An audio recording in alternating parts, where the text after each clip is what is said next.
Right. இப்போ நாங்கள் பார்க்க வேண்டியது என்னென்னா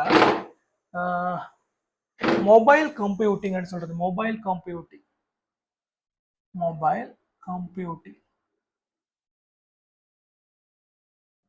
மொபைல் கணினி மொபைல் கம்ப்யூட்டிங் என்றா என்னென்னா, இப்போ நாங்கள் இதில் ஒன்றும் பெருசாக யோசிக்க தேவையில்லை. என்னென்னா இப்போ ஆரம்பத்தில் நாங்கள் இப்போ டெஸ்க்டாப் தானே, டெஸ்க்டாப் பண்ணி கழிப்பட அப்படி டெஸ்க்டாப் பண்ணி சொல்கிறது சாதாரணமாக நாங்கள் வைத்து பயன்படுத்துகிறேன். இப்போ டெஸ்க்டாப் பண்ணுறது ஒரு சாதாரண பிசி கம்ப்யூட்டர் எப்படி பயன்படுத்தும். கம்ப்யூட்டருக்கு வந்து என்ன தேவை, ஒரு மேசை தேவை, அதில் கம்ப்யூட்டர் வச்சு மெஷினரி வச்சு கரண்ட் கனெக்ஷன் கொடுத்து இன்டர்நெட்டுக்கு வைஃபையோ இல்லை சம்திங் ஏதாவது ஒரு கேபிள் கனெக்ஷனை ஜாயின் பண்ணுவோம், இல்லை வைஃபை ஏதாவது யூஸ் பண்ணுவோம். அதை நாங்கள் தூக்கி கொண்டு அங்கேயும் போகலாமா? இல்லை.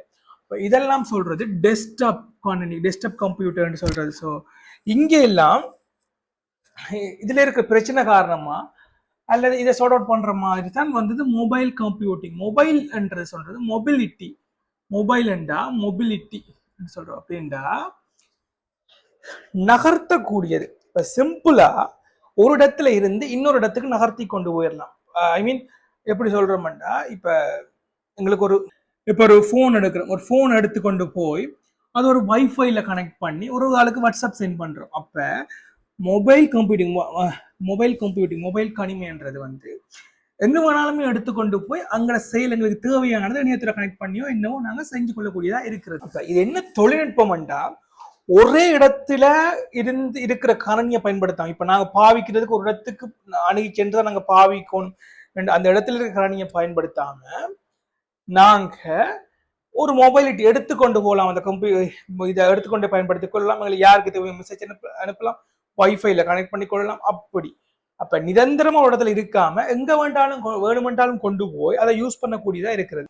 இதுல நாங்க டீப்பா பார்க்க வேண்டிய அவசியம் இல்லை. பட் மொபைல் கம்ப்யூட்டிங் மொபைல் கணினி என்றது இதைத்தான் சொல்றது. அப்ப எங்க வேணாலுமே நாங்க எடுத்துக்கொண்டு அந்த வைஃபை கனெக்ட் பண்ணி பாவிச்சுட்டு போறதுதான் இங்க இந்த மொபைல் கம்ப்யூட்டிங் மொபைல் கம்ப்யூட்டிங் கணினி. கிளவுட் என்று சொல்லிக்கல நாங்கள் கிளவுட் என்று எங்களுக்கு என்ன தெரியும்? கிளவுட்னு சொல்லி ஒரு முகில சொல்றோம் நாங்க. இப்ப கிளவுடண்டா வானத்துல இருக்க முகிலாண்டா இல்ல. இப்ப இதுல என்னத்தை நாங்க கருதுறோம்டா கிளவுட்னு சொல்லி இப்ப கருதுன்னு பாருங்க. உதாரணமா இப்ப உங்கள்ட்ட ஒரு போன் இருக்கு, அதுல 100 GB டேட்டாஸ் வச்சிருக்கீங்க போன். அந்த போன்ல இருக்க டேட்டா இதுதான் உங்களோட போன்டா. போனுக்கான மெமரி இருக்கும், ஸ்டோரேஜ்னு சொல்லுவோம். போனுக்கான மெமரி அது எல்லாருக்குமே தெரியும். ஸ்டோரேஜ் கெப்பாசிட்டி வைஸ் தெரியும். அப்ப இந்த 100 GB ஸ்டோரேஜ் இருக்குண்டா, அதுல இருக்கிற இந்த 100 GB ஸ்டோரேஜ்ல இந்த 100 GB ஸ்டோரேஜ் உங்களோட இதுல போன்ல இருக்கு. சரியா? இந்த போன்ல 100 GB ஸ்டோரேஜ் இருக்கு. ஒன்ஸ் ஏதாவது ஒரு பிரச்சனையாலேயோ இல்லது ஏதாவது ரீசனாலேயோ இந்த ஸ்டோரேஜ் அல்ல போன் துளையும் என்றால் அல்லது போன் அழியும் என்றால் இல்ல போனுக்கு எதுவும் பிரச்சனை வரைக்கும் இல்லை, இந்த ஸ்டோரேஜ் என்ன செய்யும்? இந்த ஸ்டோரேஜ் சேவ் பண்ண 100 GB போட்டோஸும் வந்து இல்லாம போயிடும். சம்டைம் போன் எரிஞ்சிட்டுது வேண்டா, இந்த ஸ்டோரேஜ் பேக்கப் எடுக்கலாம் போயிடும். ஸோ 100 GBன்றது வந்து உங்களோட போட்டோஸ் மட்டும் இல்லை, நீங்க எல்லா விதமான கண்டென்ட்ஸும் உங்களோட போன்ல இருக்கு. அப்ப இது லாஸ் ஆயிட்டா உங்களால எடுக்கிறதுக்கான வாய்ப்பு குறைவு. ஆனா இந்த உங்களோட போன்ல இருக்கிறத வந்து ஸ்டோர் பண்ணிருக்கண்டா அதை வேற போன்லயோ அல்லது வேற கம்ப்யூட்டர்ஸ்லயோ அணுகக்கூடிய மாதிரி இருக்குமா? இல்ல. நீங்க ஷேர் பண்ணி அணுகிறது வேற, வாட்ஸ்அப்லயோ இல்ல சம்திங் எனிவே ஏதாவது ஷேர் பண்ணினா மட்டும்தான் எடுக்கலாம். ஆனா உங்களோட போன்ல சேவ் பண்ணிருக்கிற ஒன்று நீங்கள் எந்த வித ஷேரோ இல்ல எதுவுமோ பண்ணாம உங்களோட போன்ல இருக்கேக்கல அந்த போனுக்கு டேட்டா லாஸ் ஆக சான்சஸ் இருக்கு. ஸோ இதை சொல்ற லோக்கல். அதோட உங்களோட இடத்தையும் 100 GB ஸ்டோரேஜ் இடத்தையும் பிடிச்சிருக்கு. இப்போ உதாரணமா போனோட ஸ்டோரேஜ் வந்து 128 GB ஸ்டோரேஜ் உள்ள போன் பை பண்ணியிருந்தா 100 GBக்கு போட்டோ வந்து இல்ல சிஸ்டம் அந்த போனுக்கானது ஒரு 20-28 GB எடுத்துரும் சிஸ்டம். அதோட 100 GBக்குள்ள உங்களோட ஃபைல்ஸ் இருக்குது. அப்போ மோர் தேன் இதுக்கு மேல சேவ் பண்ணணும்டா உங்களோட ஸ்டோரேஜ் வந்து ஃபுல் அண்டு காட்டும். அதுக்கு பிறகு உங்களால ஸ்டோர் பண்ணிடலாம்.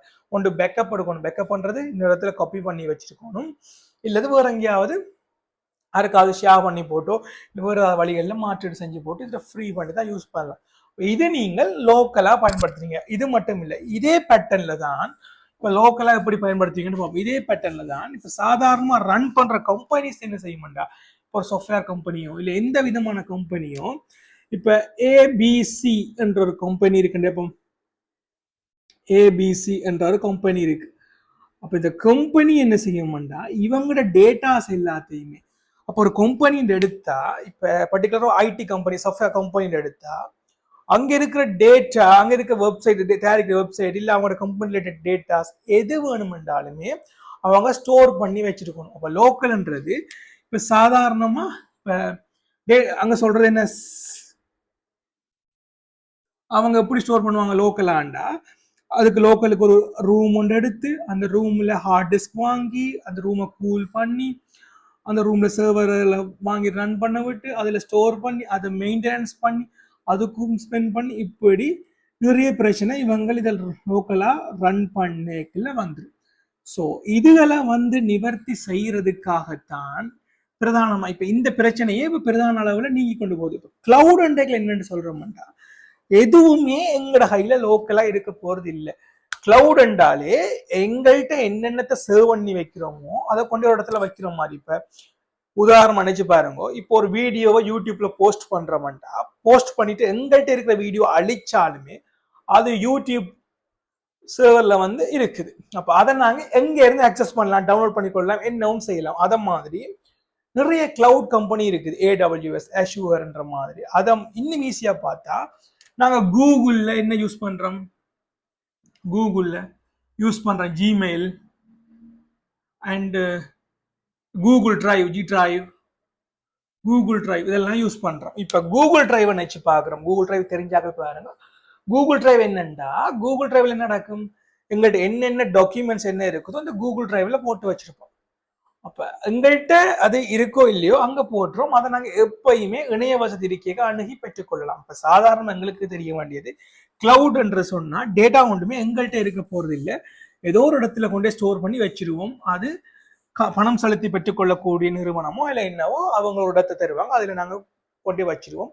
எங்களுக்கு தேவையான நேரம் இணைய வசதி இருக்க அதை அணுகி கொள்ளலாம். இப்ப சாதாரண ஐபோன் பயன்படுத்துறாங்க தெரியும், ஐக்ளவுட் இருக்கு. ஐக்ளவுட் ஸ்டோரேஜ் லிமிட் ஒரு 5 GB தாரான், ஃப்ரீயா தர்றாங்கன்னா அந்த ஃப்ரீ ஸ்டோரேஜ்ல எங்களுக்கு தேவையான டேட்டாஸ் அதில் ஸ்டோர் பண்ணி வச்சிருக்கலாம். மோதான் டேட்டாஸ் எங்களுக்கு இன்னுமே வேணுமெண்டா அதை எக்ஸ்டெண்ட் பண்ணி கொள்றதுக்கு நாங்கள் பை பண்ணி யூஸ் பண்ணி கொள்ளலாம், அல்லது பை பண்ணி யூஸ் பண்ணி கொள்ளலாம். ரைட், இது இப்படித்தான் இது கிளவுட் ஒர்க் ஆகும். ஸோ இதை இன்னும் டீப்பா உங்களுக்கு ஈஸியா சொல்றேன்டா, இப்பவே உள்ள கம்பெனி எல்லாமே மேக்சிமம் கிளவுடுக்கு மூவ் ஆகிக்கொண்டு. கிளவுடு கண்ட எந்த கம்பெனியுமே local database local servers ஒன்றையும் வச்சிருக்கிறது இல்லை. ஏன் லோக்கல் சர்வர்ஸ் ஒன்றையும் வச்சிருக்கிறது இல்லைன்னா லோக்கலா டேட்டா இருக்கு, லோக்கல் சர்வர் ஒன்றையும் வச்சிருக்கிறது இல்லை. ஏன் லோக்கல் சர்வர் ஒன்றும் வச்சிருக்கலைன்னா லோக்கலா வச்சிருக்கிறத விட கிளவுட்ல வச்சிருக்கிறது அவங்களுக்கு நிறைய இதை சர்வ் பண்ணி தரும். அப்ப இந்த கிளவுட் வந்ததுக்கான நன்மை இவ்வளவு தான் அதுல சொல்லலாம். இன்னும் கிளவுடுன்ற முக்கிய 5 பண்புகள் பார்ப்போம். முதலாவது பண்பு இந்த கிளவுட்ல ஒன் டிமாண்ட் என்று சொல்றது. On demand. ஒன் டிமாண்ட்ன்றா என்னண்டா, டிமாண்ட்ன்றது தேவைப்படும் போது மட்டும் ஒன் டிமாண்ட். இப்ப எங்களுக்கு இப்ப என்ன சும்மா சொல்றேன், இப்ப எக்ஸாம்பிளுக்கு என்னோட போன்ல ஒரு 10 எனக்கு ஒரு இப்ப 10 GB ஸ்டோரேஜ் தான் எனக்கு இப்ப தேவைப்படுது. என்னோட டேட்டாஸ் இருக்கு போன்லயோ அல்லது என்னோட லேப்டாப்லயோ அல்லது என்னோட மெஷின்லயோ 10 GB ஸ்டோரேஜ் இருக்கு. எனக்கு இப்போதைக்கு இந்த 10 GB ஸ்டோரேஜ் மட்டும், எனக்கு அதுக்குரிய இடத்தை மட்டும் நான் வாங்க போறேன்டா அந்த 10 GB ஸ்டோரேஜை மட்டும் நான் பை பண்ணி அதை வாங்கி பயன்படுத்தி கொள்ளலாம். எனக்கு எவ்வளவு ஸ்டோரேஜ் வேணுமோ அவ்வளவு ஸ்டோரேஜை வாங்கி கொள்றது. உதாரணமா இமெயில் கூகுள் ப்ராடக்ட்ஸ் பார்த்தா ஒரு 15 GB ஸ்டோரேஜ் தருவாங்க. உங்களுக்கு மோர் இன்னுமே உங்களுக்கு அதில் ஸ்டோரேஜ் வேணுமன்ற பட்சத்தில் நீங்கள் அதை பை பண்ணி இந்த ஸ்டோரேஜை என்லார்ஜ் பண்ணி ஸ்டோரேஜை இன்னுமே எக்ஸ்ட்ராவாக யூஸ் பண்ணி கொள்ளலாம். இன்னும் பெருசாகி உங்களுக்கு எவ்வளோ ஸ்டோரேஜ் வேணுமோ மோர் உங்களுக்கு தேவைக்கேற்ற மாதிரி அதை யூஸ் பண்ணி கொள்றது. ஸோ இங்கே ஆன் டிமாண்ட்ன்றது உங்களோட தேவைக்கு ஏற்ற மாதிரி எவ்வளவு தேவையோ அதை வாங்கி பயன்படுத்தி கொள்றது.